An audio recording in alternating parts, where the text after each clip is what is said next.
What's going on, guys? JNC Radio here with our Royal Rumble 2020 review and recap. Today we're going to be joined by a special guest. Joe is unable to join us for today's show, but in place of him, we have Bryant once again on the program. So welcome, Bryant. Calling in this time. Yes, we have him over the phone. So, it's going to be a bit different because the other previous times we've had him on the program, he's been here with us in person, but this is going to be a little experiment here, and hope it turns out fine, and we're happy to have him here. So, Happy to be here. Yes, so we have the kickoff show we're going to start out with, but of course, Royal Rumble, one of the WWE's big four pay-per-views of the year, along with, of course, WrestleMania, SummerSlam, Survivor Series. It's one of the longest-running shows, and it's personally one of my favorites. Actually, in some ways, I get more of a kick out of this than any other show, even WrestleMania.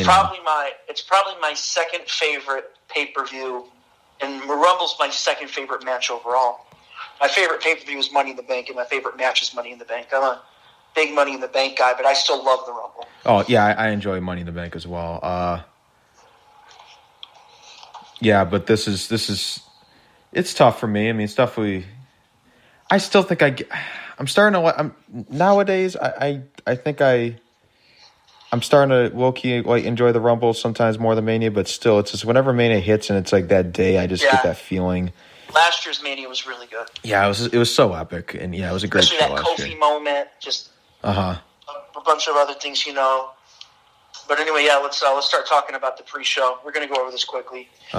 Yeah, not a ton to say, just a couple things. So we had the kickoff show here. We had Sheamus versus Shorty G in a singles match. First off, let me just say here, it's good to see Sheamus back in the ring. Yes. Regardless of how you feel about him as a wrestler, you never want a guy to be forced, to have to end their career early. Yeah. Yeah. So good seeing him back. Not much to say though. It wasn't a bad match. I thought it was still. I'd say it was good. But It was a pre-show match, It was. Yeah, so I mean, there wasn't like a ton, but Shorty G during this would get a little laceration on his ear that actually didn't look good. And Sheamus would win this one with a bro kick. This is Sheamus' first pay-per-view back, right? Yeah. So some people didn't think it was the best thing ever putting on the kickoff show, but at the same time, with everything else they had lined up, I don't really know if they could have gotten this in there. So I don't think they really had much of a choice. Mm-hmm. But in terms of rating, I go ahead and give it like 2 3/4. I'd say decent match. Yeah, I gave it 2.5. Yeah, decent match, acceptable. Yeah. Next, we had the United States Championship match between Andrade defending with Zelina Vega in his corner, defending against Humberto Carrillo. Pretty solid match here, I thought. Went ahead and gave this 3.5. Andrade would retain the U.S. title. I gave it 3 again, just a basic pre-show match. I'm happy to see Andrade retain. I honestly hope they do more with him, but it's just nice to see a title on him. Yeah, I agree. I still see a ton of potential in him. I think he could be a really huge star for them down the road in the future. I mean, it's nice to see him have some kind of gold, but unfortunately at times I think mid-card titles can be really devalued, at least nowadays. Like back then, you're Intercontinental champ. A lot of the time, you could be like the best worker in the whole entire company. But and it was just right below the world title in terms of prestige too. Absolutely, man. Yeah, that's kind of been lost. But the recent guys they've put with that the U.S. title recently have been pretty top guys. So like AJ Mysterio, Andrade. I mean, and then you go all the way back to like when Cena had it. It was awesome. I mean, because he defended every night. Oh yeah, that run he was doing at one point with that was incredible. That might actually be some underrated stuff down the road. Like I don't know how much people will look back on that, but for those who do remember, that was really great stuff, and I think he deserves a lot of credit for that when it's all said and done. Yeah, so do I. I think that was one of the more underappreciated things. That was honestly one of my favorite Cena wins. Yeah. Yes, very very underappreciated. So then after. Oh wait. Yeah, I was just saying, going back to the show. Oh yeah. So we'd open with the opening video package for the Royal Rumble event featuring Stone Cold Steve Austin. Now, this was pretty awesome. Yeah, this was cool. But when he looked at the watch, too. Uh-huh. You know, the famous video of him looking at his watch and everything from when he was in the Rumble. Mm-hmm. Once again, you know, I just think, you know, once again, a cool WWE actually does a really good job with video promos in general. Yeah, in my opinion. Oh, you finish first. I was going to say, in my opinion, I just think that their video promos are really good. Yeah, I don't think anyone else in wrestling does video packages better than WWE. Yeah, they're always really good. You know, they just really get you amped up what you're about to watch. That's one thing that I think you got to give them credit for. They don't do a lot of other stuff great, but they're really good at that. Yeah, in terms of the video packages and just they still have the best. They still have the best production in the world. Yeah, they're always going to be the number one production in a wrestling company. I actually think they always were. Yeah, no one even comes close to them in terms of production. Yeah, but, even back in the '90s, like them in WCW, I still thought WWF had the best production. Yeah.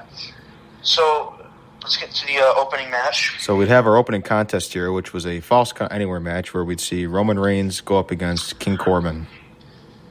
Now, I don't know how you felt about this, but I gave it 2 stars. I am not a fan of matches where it's walk, walk, walk, walk, walk, spot, punch, get up, walk, walk, walk.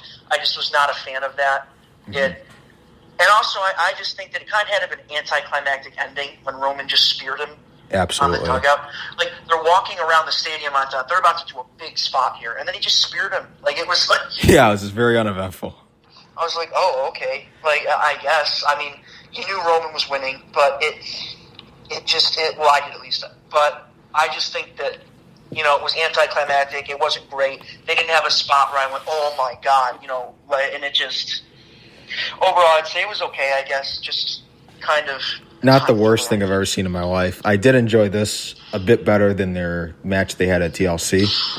I think you need to separate them. I don't want them to, feud any longer. I just think... I don't either, but I get the feeling that it is. Like, they still haven't done that 6-man tag match, and I get the feeling that's still going to happen.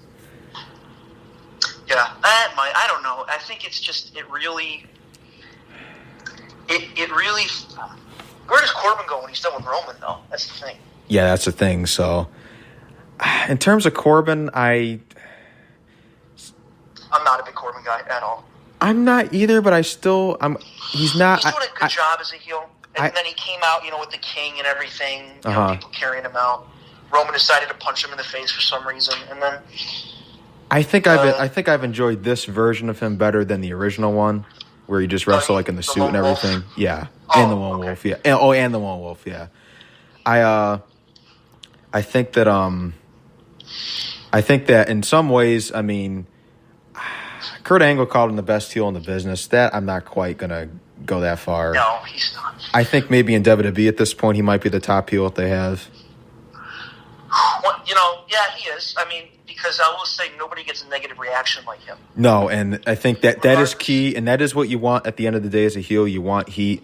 I think the question is still up, though, sometimes, because I think people will still always debate, like, is it the right kind of heat that you want? Because some people say, oh, well, heat's heat. You know, he's still getting the booze, which is what they want.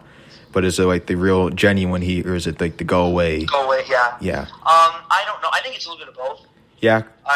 Because I know that... He does his part. Again, like, he gets booed, he goes out there, and he puts over the baby face. That's his job, and he's good at it. Yeah. Like, so, you know, Corbin's okay, in my opinion. I think as far as a wrestler, he's solid. He's not the worst in the world. I think he's actually a decent wrestler. We're going to get maybe at Chamber, we get Usos and Roman against Baron, Rude, and Ziggler. Yeah, see, that's what I was thinking too. Yeah, so a couple spots I want to point out in this. Basically, of course, they'd fight their way throughout the crowd. There was a choke slam from Corbin putting Roman through the announce table. There was Spanish announce table, of course. Yep, and then there was a Samoan drop through a table. There was the second Samoan drop through one of the. I guess he said those are the foreign announce tables. They'd make their way up to the equipment area. Then Robert Roode and Robert Roode and Dolph Ziggler would then interfere as expected. It looked like they were going to handcuff Roman, and then the Usos would come in to the aid of Reigns, and then Ziggler and Roode, I guess, would take out Jimmy for a second.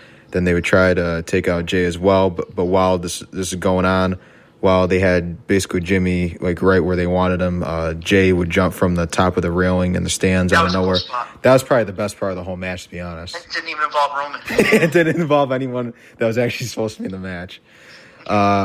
Then Reigns would throw Corbin into a porta potty and tip it over with him inside of it. Pointless spot. Yeah, that was tough. Then they'd move around to the dugout area of the stadium. King Corbin would hit Roman Reigns over the back with the chair a few times. Corbin would look. Wait, did you notice how weak the chair shots were? Yeah, those were not the greatest in the world.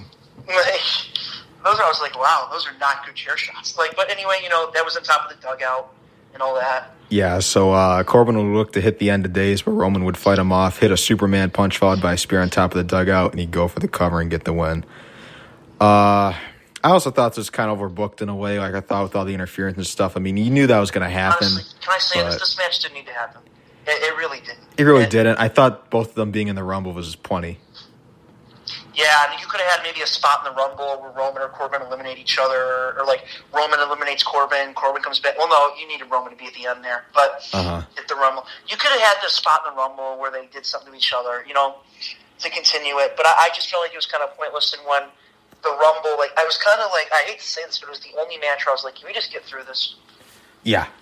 It was very much like that. But, I actually really like Roman. But yeah, so we both agreed to give this one 2 stars. And, of course, Roman Reigns would be victorious in the opening match. Next, we'd have a backstage segment with Kevin Owens and Samoa Joe.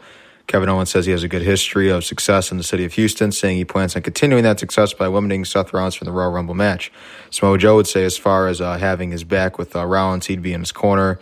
But if he got in the way of Joe winning and having his WrestleMania opportunity, he's pretty much on his own and it's every man for himself. Then Kevin would start to respond to him. Then they, for whatever reason, just cut right away into an interview with Kayla Braxton and Fire and Desire, Mandy Rose, and Sonya Deville. I only point that out because I just thought it was funny how he's just starting to talk and they just cut right away to the interview. So I thought that was kind of funny. Yeah, that was weird. But, of course, that was basically kind of freestyling, basically the gist of that whole segment or whatever. I mean, I tried to use as many exact words as possible, but you guys pretty much get the point, I think. And then following that, there would be a little moment of silence for the passing of NBA legend Kobe Bryant, who tragically died Sunday morning in a helicopter crash, along with his daughter Gianna and several others who were involved in that. Our thoughts and prayers at this time are with Kobe Bryant's wife, Vanessa, and his family. Yeah, absolutely. Just a sad time in general for the whole NBA. One of the greatest players ever. Yeah.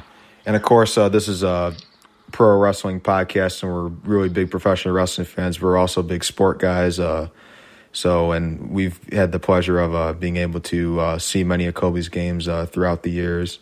And, truly one of the greatest of all time. In a lot of ways, one of the bigger athletes of all time. In a lot of ways, he's just super popular, super respected, one of the most dedicated players to the game. And his love for the game was really unmatched. And he just had such a great impact. A lot of young players coming into the game now grew up idolizing him. Kobe, yeah, for sure. So he's a legend. Everybody loves Kobe. Yeah, so he's it's a really sad time, and like you said, our prayers are with his family. We just hope that somehow the family can get through this and try to live their life, but it's not going to be easy. But just a really tragic events took place Sunday morning, and we just hope his family would be able to get through this tough time, and I just cannot imagine what they were going through at this time. So thoughts and prayers are with them once again. So then following that, we'd have the 30-woman Royal Rumble match. So we'd... going into this, I thought there were realistically a couple of options. I thought Shayna could win. I thought if Ronda comes back, she's winning. Yes, no doubt. Shayna, Ronda. I honestly thought that was it. I didn't think anybody else could win. Mm-hmm. But we'll get to it, So we're going to just run down the entrance here, of course. So we start out with Alexa Bliss, number 1, and then we start out with number 2 was Bianca Belair from NXT. Going into this, at least in the weeks prior, it wasn't really clear whether or not NXT was going to be involved because they didn't really announce it, but I guess just recently. A lot of NXT people people in this one. Not in the men's one, but in the women's there were. Yeah, but I figured that they had to do that just because, I mean,